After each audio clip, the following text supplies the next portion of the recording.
C'est Monsieur Ouamed Abdelaziz. Alors, je suis ingénieur en développement logiciel depuis 2006. J'ai un parcours plutôt atypique, c'est-à-dire que initialement j'ai une formation Master 2 en sciences physiques. J'ai bifurqué par la suite pour faire de l'informatique de gestion. Et en 2005, j'ai repris les études pour faire une licence professionnelle en informatique, enfin nouvelles technologies, pardon. On travaille dans le service bureau d'études. Donc nous on s'occupe de la partie logicielle, donc on crée des programmes pour faire fonctionner les logiciels qu'on vend. La première des missions c'est d'écrire des programmes. Alors comment ça s'articule? Typiquement on a une demande, on répond à un cahier des charges qui nous est fourni par la maîtrise d'ouvrage. On en discute et puis après on fait ce qu'on appelle l'analyse de la conception. On écrit le programme, on le teste et on le livre en production pour nos clients. Moi, ce qui me vient en premier lieu, c'est d'abord la motivation. Parce qu'on est dans les nouvelles technologies, donc c'est des technologies qui se réinventent tous les jours, donc il faut être toujours au fait de l'actualité et des nouvelles techniques.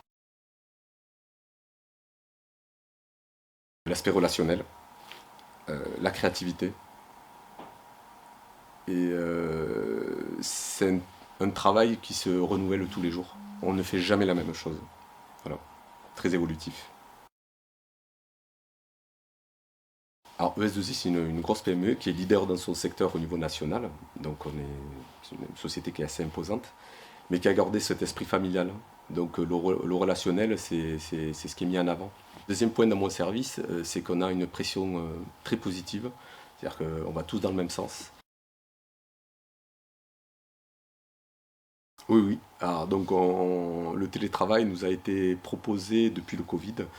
Et donc, au sein du service, on a droit à 2 jours par semaine. C'est pas obligatoire, mais on peut avoir 2 jours de télétravail par semaine.